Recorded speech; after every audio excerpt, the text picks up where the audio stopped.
Hello everyone, আমি অনেক দিন পর একটা ছোট্ট রেসিপি নিয়ে তোমাদের সাথে আসছি, যেটা কিনা হচ্ছে চিংড়ি মাছের মালাইকারি।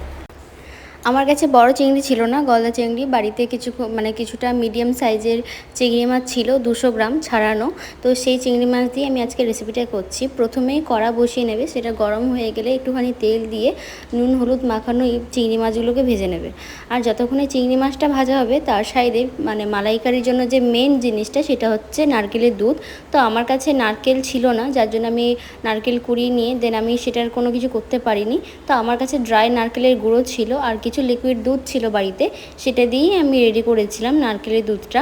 আর এদিকে আমি আগে থেকে মশলা বেটেই রেখেছিলাম, যেখানে কিনা ছিল পেঁয়াজ, আদা, রসুন আর কাঁচা লঙ্কা বাটা। আর তার সাথে লাগছে একটুখানি টমেটো। তো যাই হোক, মাছটা ভেজে নিলে গোটা গরম মশলা ফোড়নে দিয়ে দেন মশলাটাকে একটু কষিয়ে নেবে। আর পুরো প্রসেসটা কিন্তু যাই হবে না কেন, জল ছাড়াই হবে। যদি তোমাদের মনে হয় যে মশলাটা একটু বেশি করে কষানো দরকার, সেক্ষেত্রে তোমরা জলের জায়গায় দুধ দিতে পারো। কারণ পুরো না হলে চিংড়ি মাছের মালাইকারির টেস্টটা থাকে না। তো আমি এখানে যেহেতু আমার মনে হয়েছিল যে কষানোটা আরেকটু দরকার, মশলার গন্ধটা যায়নি, দেন আমি সেখানে একটুখানি গরুর দুধ আর ওই নারকেল কোড়ানো যে দুধটা থাকে, ড্রাই পাউডারটা, সেটা মিক্স করে যেটা দুধটা আমি রেডি করেছিলাম, সেটা দিয়ে বারবার কষাচ্ছিলাম। দেন ভালো করে কষানো হয়ে গেলে তেল ছেড়ে দিলে আর ভাজা ভাজা হয়ে গেলে মশলাটা, দেন তার মধ্যে যে দুধটা ছিল কোকোনাট মিল্ক, সেটা আমি দিয়ে দিয়েছিলাম। তো ওই যখনই দেবে তখন মনে রাখবে যাতে ফ্লেমটা যাতে একদম লো থাকে, না হলে দুধটা কেটে যাওয়ার ভয় থাকে। যাই হোক, আমি এটা ইউটিউব দেখে প্রথম জেনেছিলাম। প্রথম আমার 2-1বার দুধ কেটে গেছিলো, টেস্ট খুব একটা ভালো হয়নি।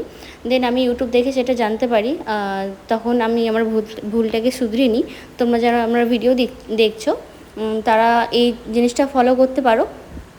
যাই হোক, এই দুধটা যখন ফুটে উঠবে ঝোলটা, দেন তখন নিজেদের যেরকম পরিমাণে ঝোল লাগবে সেই পরিমাণ মতো তোমরা রেখে শুকিয়ে নিয়ে দেন তার মধ্যে চিংড়ি মাছ দিয়ে দেবে। তারপর চিংড়ি মাছ যখন ফুটে যাবে, দেন নামানোর আগে একটু গরম মশলা আর ঘি দিয়ে নামিয়ে কিছুক্ষণ ঢাকা দিয়ে রেখে দেন নামিয়ে নেবে। এটাই হচ্ছে আমার চিংড়ি মাছের রেসিপি। তোমাদের কেমন লাগলো আমাকে অবশ্যই জানিও, আর কমেন্ট করে জানাতে ভুলবে না। আর আমি অনেকদিন ধরে ভিডিও করা হয় না, কিন্তু এবার থেকে আমি একটুখানি অ্যাক্টিভ হব।